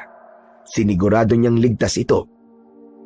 Nagtataka naman ang babae nang magising ito sa damuhan bago tuluyang tumakbo pauwi sa bahay nito. Lihim na sinundan ni Dantoy ang dalaga upang masigurong ligtas itong nakauwi. Nang makita ito ng mga magulang ay natuwa ang ina nito at nagpasalamat sa Diyos na ligtas na nakabalik ang anak. Walang mapagsidlan ng tuwa ang puso ni Dantoy nang may isang buhay siyang nailigtas bago siya tuluyang umuwi. Kinabukasan ay kumalat ang balita tungkol sa nilalang na nagligtas daw sa babaeng muntik ng mabiktima ng aswang. Tuluyan na ring nalantad sa buong baryo ang tungkol sa mga aswang. Nagkagulo ang mga tao, ngunit naging dahilan yun para marami ang tumulong sa pagroronda sa gabi. Habang abala naman si Dantoy sa pagpapakain ng dahon ng ipil-ipil kay Argos, ay muli itong nakipag-usap sa kanya. Simula pa lang ito ng paghadlang mo sa layunin ng aswang na gumagambala sa lugar na to. Kaya ihanda mo ang sarili mo, Dantoy. Marami ka pang pagdadaan ng laban. Dantoy! Saan ka ba nanggaling kagabi, ha? Halos masamid sa sariling laway si Dantoy nang biglang magsalita si Lolo Tano sa kanilang likuran. Nakita niyang kasama ni Lolo Tano si Ira. Ayon sa matanda, ay hindi na tumitigil sa pagtatanong ang kanyang kapatid sa kung paano raw ito nakarating sa kubo nila noon pang nakaraang gabi. Nahahalata nitong iniiwasan niya itong makausap, kaya si Lolo Tano ang kinulit nito. At kagabi naman daw ay nagising itong nakagapos ang 2 kamay at paa sa katre. Nagkatinginan silang dalawa ni Lolo Tano dahil kahapon pa niya iniiwasan ang pagtatanong ng kapatid. Akma na sanang sasagot si Dantoy nang marinig nila ang boses ng lalaking nagtatawag sa labas ng bakuran ng kanilang bahay. Tao po! Tao po! Ira! Dantoy! Nandiyan ba kayo? Tao po! Sino kaya nagtatawag? Mapunta niya. O ikaw, Ira, diyan ka lang, ha? Ako na lang ang harap sa lalaking nagtatawag sa'yo. Sasamahan ko na po kayo, Lolo Tano. Sabay silang dalawa ni Lolo Tano na umikot sa harap ng bahay at nagulat silang si Mang Rolly ang nakita nilang nakatayo sa labas ng bakuran. Nakangiti ito nang malikot ang mga mata na tila ba may hinahanap. Bago ang ngiti ay nawala at napalitan ng pagkadismaya. Sino ka? Bakit mo hinahanap ang mga apo ko? Bala ko po sana na magpaalam kina Ira at Dantoy. Ako po ito, si Rolly, yung bisita po ninyo nung nakaraang araw. Tama po, Lolo. Siya po si Mang Rolly. At teka, sandali lang po. Bakit niyo po kami hinahanap? Tsaka, saan po kayo pupunta? Babalik na kami sa baryo namin, Dantoy. Gusto lang namin sanang magpasalamat kay Ira bago kami umalis. Ganun ba? Ikaw pala lalaking tinulungan ng apo ko. Kaya lang natutulog pa si Ira. Hayaan mo at sasabihin naming dumaan ka. Napansin kagad ni Dantoy ang pagkabalisa sa muka ng lalaki nang hindi nito makita si Ira. Pati na sa dalawang kasama nito ay kakaiba rin ang lungkot na nakita niya. Bago tuluyang nagpaalam ang mga ito sa kanila, ay sumulyap pa si Mang Rolly sa bintana ng kanilang kubo. Nang mawala na ang mga ito sa kanilang paningin, ay nagkatinginan silang dalawa ni Lolo Tano. Lolo Tano, paano po kaya nila nalamang nandito tayo? Ang alam ko po sabi nila, hindi nila kabisado ang lugar na to. Baka nagtanong muna sila bago sila nagpunta rito. Pabalik-balik na kasi sila sa kabilang bahay natin. Palagi nilang hinahanap ang kapatid mo. Hindi ko alam kung bakit. Hindi ba't sabi mo dayo lamang sila sa lugar na to? Opo, nakausap po sila ni Kapitan Nolasco.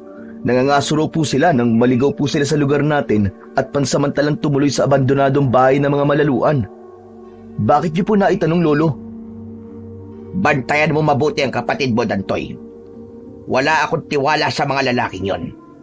Iba ang bigat na nararamdaman ko sa pagkatao nila. Pagsabihan mo na rin si Ira na wag muna siyang makikipag-usap sa kahit na kanino. Lalo pa ngayong nasa panganib ang buhay ng kapatid mo. Opo, Lolo Tano. Mamaya po pagpasok niya sa eskwelahan ay ihahatid ko po siya para masigurado po natin ang kaligtasan ni Ira. Siguro po kailangan na rin po niyang malaman ang tungkol sa mga bagay na tinatago natin sa kanya. Mabuti pa nga, dahil walang ibang tao makakatulong sa atin, kundi si Ira lamang. Sana nga matapos na ang pagsubok na to, Apo. Agad na narinig ni Dantoy ang yabag ng mga paa ni Ira papalapit sa kanilang kinatatayuan. Handa na siyang ipagtapat kay Ira ang tungkol sa mga nangyayari dito na masama, lalo na sa tuwing sumasapit ang gabi. Kaya naman, kinausap ni Dantoy ang kapatid ng silang dalawa lamang.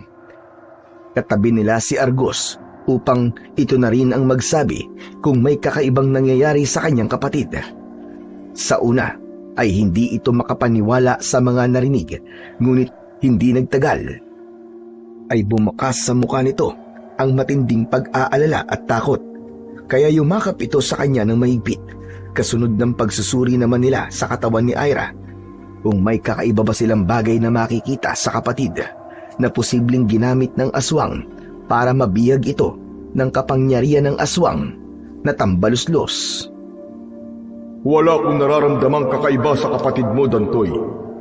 Hindi natin malalaman kung anong ginamit sa kanya dahil natitiyak kong ginamitan na siya ng kapangyarihang itim upang walang makahalata sa ginawa nila sa kapatid mo. Isa sa kakayahan ng tambaluslos ay ang mang-akit ng dalaga sa pamamagitan ng mga bagay na pinapangarap ng babae. Maaaring materyal na bagay na hindi niya madalas nararanasan. Kahit na anong sabihin ni Argos kay Dantoy ay wala siyang naaalalang bagay na maaaring magamit sa kanyang kapatid. Pagkatapos malaman ni Ira ang nangyayari, sa tuwing sumasapit ang gabi ay unti-unti nang napapansin ni Dantoy na buong araw itong nakatulala sa isang tabi. Matamlay at walang ganang kumain. Dala ng kanyang pagtataka at pag-aalala, kinausap na ni Dantoy si Lolo Tano. Kailangan na nilang ipagamot si Ira sa isang albularyo dahil hindi nila matukoy ang totoong nangyayari sa kanyang kapatid. Lihim siyang nagalit dahil bakit si Ira pa na may kapansanan ang napiling bihagin ng mga aswang. Walang makakagamot sa kapatid mo, Dantoy, kundi ang kamatayan lang ng pinuno ng mga aswang. O di kaya ay mahanap ang bagay na nag-uugnay sa kanila. Ito na nga ba ang kinakatakutan ko? Ang unti-unting mawala sa atin ang kapatid mo. Huwag niyo pong sabihin yan. Makakaligtas po si Ayla, Lolo. Gagawin ko po ang lahat para mailigtas ko ang kapatid ko. Maililigtas mo lang si Ira kapag natalo mo ang pinuno ng mga tambaloslos. Pero paano naman po natin gagawin yun, Lolo? Ni hindi pa nga po natin kilala kung sino ang pinuno. Nag-aalala na po ako kay Ira. Nagbago na rin po ang kilos niya. Kaya nang minsang maihatid ko siya sa eskwelahan, pinauwi rin po siya kagad ng kanyang guro dahil hindi na raw po aktibo ang kapatid ko sa mga gawain nila sa school. Hindi naman po siya dating ganun eh. Kailangan may gawin na ako. Hindi ko to hahayaang mangyari. Bakit, Apo? Anong pinaplano mong gawin? Lalabanan ko po sila. Malakas ang kutob kong malapit lang sa kakahuyan ng kanilang tirahan. Kung may nararamdaman po kayong kakaiba kay Mang Rolly, mamatyagan ko po sila. Makasiguro lamang ako na sila ang may gawa nito sa kapatid ko. Humanda sila dahil papatayin ko silang lahat. Huwag ka magpapadalos-dalos sa desisyon mo dahil maaari ka mapahamak. Pero hindi ba't nagpaalam na sila noong nakaraang araw na aalis na sila? Maniniwala lamang ako kapag nakita na mismo ng dalawang mga mata ko na totoong umalis na sila sa bahay na yon. Iba ang kutob ko. Parang may mali. Pagkatapos magpaalam kay Lolo Tano, ng gabing yun ay tinahak ni Dantoy ang daan papunta sa bahay ng mga malaluan. Pagdating niya sa bahay ay wala na siyang nakitang mga lalaking nakatuloy doon. Matyaga siyang naghintay at nagbabaka sakaling may makita siya sa lugar na yon. Ngunit ilang oras na siyang naghihintay roon ay walang palatandaan na may tao pa sa bahay na yon. Kaya naman, nagpasya na siyang bumalik na lamang sa kanilang tirahan. Ngunit bigla niyang nakita ang kanyang kapatid na si Ira sa gitna mismo ng kagubatan. Nakatayo ito habang nakapikit. Sa dalawang kamay nito ay nandoon ang naputol na tali. Tila nagwala ito bago makatakas sa pagkakagapos nila kay Ira. Bumundol lang kaba sa kanyang dibdib dahil sa labis na pag-aalala. Pansamantalang nagtago si Dantoy sa madilim na bahagi ng mga halaman. Mariin niyang ipinikit ang kanyang mga mata at lumitaw ang kulay berdeng liwanag sa kanyang mga mata, pati na ang pagkislap ng pilik mata ng kambing sa kanyang daliri. Malinaw niyang nakikita ang paligid kahit gabi na. Isa yon sa naging kakayahan ni Dantoy. Pagkalipas ng ilang minuto, ay isa-isang dumating ang mga aswang na tambaluslos. Karumal-dumal ang mga anyo nito na parang nagkakaintindihan sa pamamagitan ng pag-angil. Pasayaw-sayaw pa ang mga ito habang pinapalibutan ang kanyang kapatid. Mabilis ang tibok ng kanyang puso at naikuyom niya ang kanyang kamao nang dahil sa nakikitang eksena. Maya-maya pa ay dumating na ang pinuno ng mga tambaluslos. Malaki ang maselang bahagi ng katawan nito. Nakangising lumapit pa ito sa nakapikit na si Ira. Pagkatapos ay hinaplos ng kamay nito ang muka ng kanyang kapatid. Saka malakas na nagsalita sa harap ng 11 alagad nito na mga aswang din na tambaluslos. Sa wakas, mapapasa akin na ang magiging nanay ninyong lahat. Ngayong gabi, nasa harapan ko na ang babaeng pinili. Hindi ba, mahal ko? Hindi na ako makakapayag na umuwi ka pa at pigilan nila para hindi ka mapunta sa akin. Sa lahat ng naging asawa ko, ikaw, Ira, ang pinaka-espesyal sa lahat. Lumuhod ang pinuno ng aswang na tambaluslos sa harap ni Ira. Nakita ni Dantoy na iniangat ng pinuno ang kaliwang paa ng kanyang kapatid. Saka humalik sa paa nito. Halos manlaki ang mga mata ni Dantoy nang makita ang kulay itim na perlas na ibinigay sa kanya ni Mang Rolly para sana kay Ira. Hindi siya makapaniwalang nakuha yun ng kanyang kapatid. Diyos ko po, parang ako pa naging dahilan kung bakit napahamak ang kapatid ko. Ngayon, kilala na kitang halimaw ka. Ikaw si Mang Rolly. Lolokohin mo pa akong hayop ka. Humanda kayo sa akin. Uubusin ko ang lahi nyo. Mga lintik na aswang kayong mga tambaluslos! Sabi ni Dantoy sa kanyang sarili bago tuluyang nagpakita sa mga aswang na tambaluslos. Lahat ay nagulat sa biglang paglitaw niya sa likuran ng mga ito.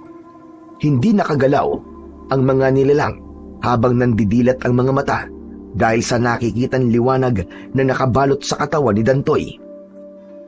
Ako ang harapin yung mga halimaw kayo! Wala na kayong kawala sa akin ngayon! Kinuha ni Dantoy ang kanyang sandatang sanga ng bayabas na may tulis sa dulo. Hinintay niyan lumapit ang mga ito sa kanyang kinaroroonan habang ang kanyang paningin ay hindi niya inaalis sa kanyang kapatid. Bigla niya tuloy naalala si Lolo Tano na siyang nagbabantay sa kanyang kapatid. Marahil ay may nangyari na ring masama sa matanda. Kaya naman, sinalubong kagad ni Dantoy ang alagad ng pinuno ng aswang. Kaliwat kanan ang ginawa niyang pag-atake sa mga ito. Lahat ng bumabagsak ay tinatamaan niya ng kanyang sandata sa dibdib. Tumagos yun hanggang sa likod ng mga ito. Saka muling bubunutin ni Dantoy ang sandata bago itatarak sa maselang parte ng katawan ng mga aswang. Nagkagulo ang mga aswang at napuno ng pag-angil ang buong kagubatan. Patayin siya! Huwag niyong hahayaang matalo kayo, mga inutil! Gawin niyo ang lahat para hindi niya mabawi ang magiging ina ninyo! Kasabay ng pagsigaw ng pinuno ng mga aswang na tambaluslos, ay mahigpit nitong niyakap ang natutulog pa rin na si Ira. Inilayo ng pinuno ng aswang ang kanyang kapatid. Kaya naman, mas binilisan pa ni Dantoy ang pagkilos. Isa-isa niyang pinaslang ang mga aswang na humarang sa kanyang dinaraanan. Nakita niya rin na binuhat ng pinuno ang kanyang kapatid papalayo sa kanyang kinaroroonan. Nang mapabagsak niya ang lahat ng mga kalaban, ay mas mabilis siyang tumakbo papunta sa madilim na bahagi ng kakahuyan. Tinahak niya ang daan na dinaanan ni Mang Rolly na isang tambaluslos. Sinundan niya ito at ginamit ang kanyang lakas para hindi mawala sa kanyang paningin ang kanyang pinakamamahal na kapatid. Hayop kang tambaluslos ka! Ibalik mo ang kapatid ko! Subalit tila kabayo sa bilis tumakbo ang pinuno ng mga aswang na tambaluslos at nahirapan siyang habulin ito. Hindi nagtagal ay nakita niyang dumating si Argos. Humahangos ito habang ang malakas na liwanag sa katawan nito ay bumalot sa buong kamay ni Dantoy. Kaya naman, mas lalong nilakihan ni Dantoy ang paghakbang ng kanyang mga paa. Hindi na niya mahanap ang kanyang kapatid. Bigla itong naglaho sa madilim na bahagi ng kakahuyan. Halos maiyak si Dantoy sa pag-aalala para sa kanyang kapatid. Diyos ko! Ang kapatid ko! Nawawala si Ira. Si Lolo Tano, nasan siya? Paanong nakarating dito ang kapatid ko? Sinalakay kami ng mga aswang na tambaluslos habang wala ka. Nasaktan si Tano at tumingi na siya ng tulong kay Kapitan Nolasco. Kaya mamaya lang ay makakarating na sila sa gubat na to. Sumunod ka sa akin at dadaling kita sa nakikita kong kulay itim na usok. Susundan natin ang kanyang bakas. Natitiyak kong alam ko na kung saan dinala ang kapatid mo. Hindi na nag-aksaya pa ng oras si Dantoy. Sumunod siya sa daan na tinatahak ng kulay itim na kambing. Mabilis ang tibok ng kanyang puso. Nahabol ang sariling hininga. Ilang saglit lang ay narating nila ang bukana ng isang kuweba. Maingat silang pumasok doon. Sumalubong sa kanila ang amoy na mabahong singaw ng nabubulok na laman ng tao. Sigurado silang ang naaamoy nilang masangsang ay nanggagaling sa katawan ng mga nabiktima ng aswang. Ito rin ang mga naging biktima ng mga aswang na matagal nang nawawala. Argos! Sa palagay ko ay nakita ko na ang bagay na ginamit ng pinuno sa kapatid ko. Kaya maililigtas ko na siya gamit ang kapangyarihan ko. Anong bagay ang nakita mo sa kapatid mo, Dantoy? Ang pulseras na ibinigay ni Mang Rolly sa kapatid ko. Pero hindi ko natatandaan na ibinigay ko yung kay Ira. Dahil ang totoong kapangyarihan ng tambaluslos ay mang-akit ng kanilang mabibiktima. Kaya maaaring kahit hindi mo yung binigay sa kapatid mo, ay natitiyak kung inakit siya ng itim na kapangyarihan ng pulseras. Talagang hindi na mapipigilan ng paggamit ito. Kung mapapansin mo, inilagay ni Ira ang pulseras sa bahagi ng kanyang katawan na hindi madalas makita ng mga mata. Nagiging sunod-sunuran siya dahil sa kapangyarihan ng pulseras. Kaya hindi natin kagad nakita sa kanya ang bagay na ginamit ng aswang. Humanda talaga sa akin ang mga aswang na yun. Kapag may nangyaring masama kay Ira, dila lang talaga niya ang walang latay sa akin. Tara na, Dantoy. Kumilos na tayo. Maingat silang naglakad papasok sa loob ng kuweba. Sa ilalim ng madilim na bahagi ng yungib, kitang-kita ni Dantoy ang kanyang kapatid na si Ira. Nakahiga ito sa malapad na bato at napapalibutan ng maraming aswang na tambaluslos. Lahat ay umaangil na parang sabik na sabik sa dalagang nakahain. Nagsimula ang mabilisang ritual sa tapat mismo ng nakabukas na bubong ng kuweba, na kung saan ay direktang nasisikatan ng maliwanag na sikat ng buwan. Ang kanyang kapatid na tila patay na nakahiga ay walang kamalay-malay na napapalibutan na ito ng mga aswang. Sa itaas ng kuweba, nakasilip si Dantoy, katabi niya si Argos na hindi rin inaalis ang paningin sa mga nilalang na nasa ibaba ng kuweba. Hawak niya ang sanga ng bayabas na gagamitin niyang panlaban sa mga aswang. May bahid pa yon ng dugong galing sa aswang. Kumikislap sa liwanag ng buwan na tumatama sa katawan ni Ira. Ang mga angil ng mga nilalang na sumasayaw sa paligid ng batong kinahihigaan ng kanyang kapatid. Ang mga angil ng alagad ng pinuno ay nagmistulang musika sa pandinig ng mga aswang. Umuungol ito habang unti-unting humahaba ang mga pangil sa bibig. Kasabay ang mga ito sa pagtingala habang nakadipa ang mga braso. Akma na sanang tatanggalan ng saplot si Ira nang biglang sumigaw ng malakas si Dantoy. Ipinakita niya sa mga aswang ang malakas na liwanag sa kanyang kamao. Subukan niyo lang nalapas tanganin ang pagkatao ng kapatid ko. Makikita niyo lahat ng totoong itsura ng impyerno. Mga hayop kayong mga tambalustos kayo. Ang dapat sa inyo, sunugin at tanggalan ang kakayaang makapagparami ng lahi.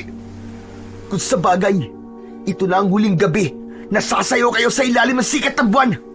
Dahil papaslangin ko na kayong lahat. Lintik, nasundan tayo. Ano pang hinihintay nyo? Patayin ang pangas na binatang yan! Nabiglang pagsugod ng mga kalaban sa kanyang kinatatayuan. Isang malakas na suntok ang pinakawalan ni Dantoy na tumama sa muka ng mga umaangil na kalaban. Habang si Argos naman ay lumapit sa nakahigang si Ira na tila ang liwanag nito sa katawan ang nagsilbing proteksyon sa kanyang kapatid. Hindi malapitan ng pinuno ng aswang si Ira kaya mas lalong nagwala ito sa galit. Hindi nyo makukuha ang asawa ko! Hindi ako makakapayag! Ang kapal ng mukha mo sabihing asawa mong kapatid ko. Mahiya ka nga sa pagmumukha mo. Nakakadiri kang aswang kang tambaluslos ka. Kasabay ng pagsigaw ni Dantoy, ang pagtalon niya ng mataas sa ere para atakihin si Mang Rolly gamit ang kanyang sandata na matulis na sanga ng bayabas. Bawat pag-atake ni Dantoy sa kalaban ay nagagawa nitong maiwasan ang kanyang armas. Gumanti ito ng suntok at kalmot sa kanya. Tinamaan sa dibdib si Dantoy, kaya lalong natuwa si Mang Rolly at mas nilakasan ang pagsigaw. Sumuko ka na! Walang magagawa ang mutya mo. Kahit na anong gawin mo, matatalo lamang kita! Huwag kang maniwala sa kanya, Dantoy. Ang mismong pilikmata ng kambing ang gamitin mong pansuntok sa mukha niya. Tumahimik ka, diwatang utusan! Alam mo may dahilan ako kung bakit ako bumalik. Naniningin lamang ako ng pautang sa mga taong ito dahil pinatay ng matandang yun ang mga magulang ko. Kaya damay-damay na to. uubusin ko ang lahi nila! Kung ganon, anak ka ng pinuno na patay ni Lolo Tano at ikaw rin ang aswang na pumatay sa mga magulang kong hayop ka! Papatayin talaga kita! Ikaw ang may inutang na buhay sa akin! Kaya tatapusin na kita! Tama na ang satsat! Simulan na natin ang laban! Ito na ang katapusan mo! Kasabay ng malakas na pagsigaw ni Mang Dantoy, ay ang malakas ding pagtarak niya ng hawak niyang matulis na bayabas sa dibdib ng halimaw na tambaluslos. 5 beses niyang pinagsasasaksak ang dibdib ng pinuno hanggang matumba ito sa mabuhanging sahig ng kuweba. Bumulwak ang dugo nito sa sahig at ang bibig nito ay tumaklob sa buong muka nito. Mabilis na tumayo si Dantoy para kunin ang pulseras na nakalagay sa paa ng kanyang kapatid. Sumigaw siya ng malakas habang ikinulong niya yon sa kanyang palad. Sinunog ng liwanag ng kanyang kamao ang pulseras, kaya't kasabay ng pagkawala ng sikat ng buwan na tumatama sa katawan ni Ira, ang pagkalusaw rin ng katawan ni Mang Rolly na tambaluslos. Isang malakas na liwanag na lumitaw sa buo niyang katawan ang ginamit ni Dantoy para paslangin ang mga nilalang na natitira sa loob ng kuweba. Nagmistulang abo ang lahat ng aswang na tambaluslos, habang ang 2 aswang nakakapasok lamang sa loob ng kuweba dahil hinahabol ito ng mga tao ay mabilis niyang nilingon. Sinugod niya ang mga ito at pinagsususuntok gamit ang kanyang kamao. Nagmistula siyang hayok na hayok sa pagpatay sa mga aswang nang maalala ang pagkamatay ng kanyang mga magulang. Malalakas ang bigay ng bawat suntok niya sa mga natirang 2 aswang na tambaluslos. Panay lang ang pag-angil ng mga ito habang hindi makagalaw. Maging ang mga lakas ng mga ito ay bigla ring nawala dahil sa epekto ng liwanag sa katawan niya. Ilang minuto ang itinagal ng kanilang labanan bago bumagsak ang mga ito sa mabatong sahig ng kuweba.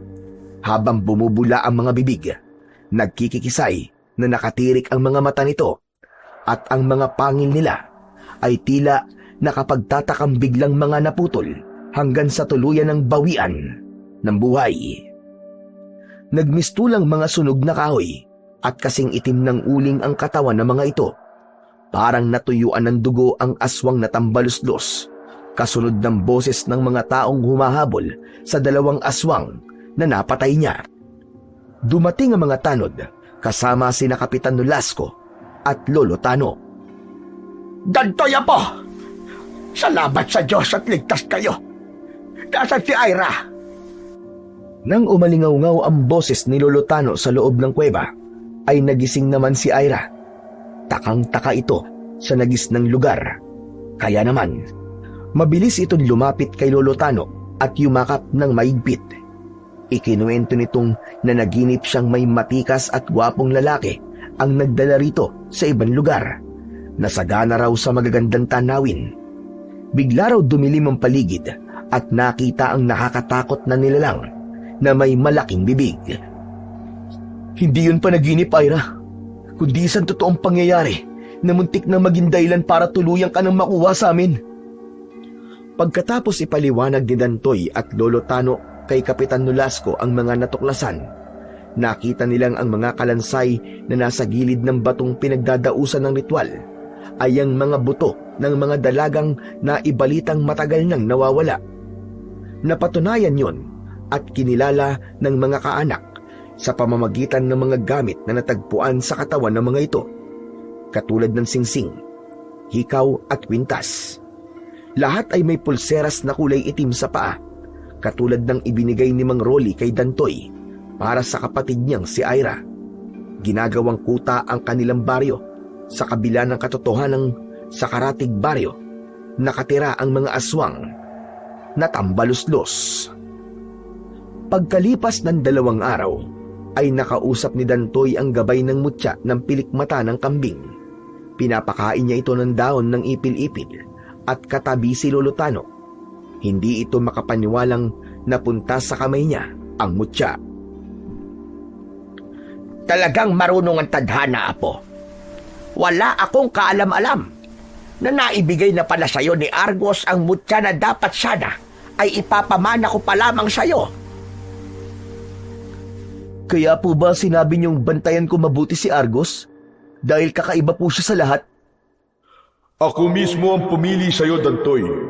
At alam ni Tano na ikaw ang karapat-dapat na humalili para sa mutya. Argos? Lolo Tano? Kailangan ko na po bang ibalik ang mutyang nasa daliri ko? Hindi na kailangan, Dantoy. Dahil ikaw na ang bagong nagmamayari sa mutya na yan. Ingatan mo yan hanggang sa pagtanda mo. Saka mo lang maibabalik ang mutya sa akin sa oras na tumanda ka na para sa susunod namang tagapagmana. Maraming salamat dahil hindi mo hinayaang matalo ng kasamaan ang kabutihan.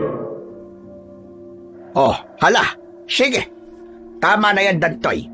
Kailangan mo pang ihatid ang kapatid mo sa eskwelahan. Bantayan mong mabuti si Ira. Ang balita ko ay maraming nanliligaw sa kapatid mo. Suriin mong mabuti at baka mga aswang na naman ang mga yon. Sinadya ng maglolo na iparinig sa bagong dating na si Ira ang sinabi ni Lolo Tano. Kaya naman, sa pagdadabog ni Ira ay sabay pa silang nagkatawanan. Tuluyang bumalik sa katahimikan ang buong baryo ng Alipay. Ipinagpatuloy ni Dantoy ang pag-aasikaso niya sa bukid at kasabay ng pag-aani niya ng palay ang pagkakaroon naman niya ng katahimikan sa kanyang kalooban. Dahil sa wakas, nabigyan niya ng katarungan ang pagkamatay ng mga dalaga sa kanilang baryo, pati na sa pagkawala ng kanilang mga magulang. Ang buhay ng tao ay parang pagtatanim lang ng palay. Kung ano ang iyong itinanim, ay siya mo ring aanihin. Isang aral na kailanman ay merong malalim na kahulugan. Subalit ipinapakita lamang dito na kung gusto mong umani ng kabutihan, ay gumawa ka ng kabutihan. Dahil kung gagawa ka ng kasamaan, kaparusahan naman ang nakalaan. Dahil ang kwento ng binatang magbubukid na nakakuha sa mutya ng pilikmata ng kambing ay sinukat ang katatagan sa kung gaano niya kamahal ang kanyang kapatid. Handa niyang itaya ang buhay alang-alang sa kanyang mga mahal sa buhay. Sa ngalan ng kaligtasan at pananampalataya sa Panginoon, hindi kailanman mananaig ang kasamaan laban sa puwersa ng kabutihan.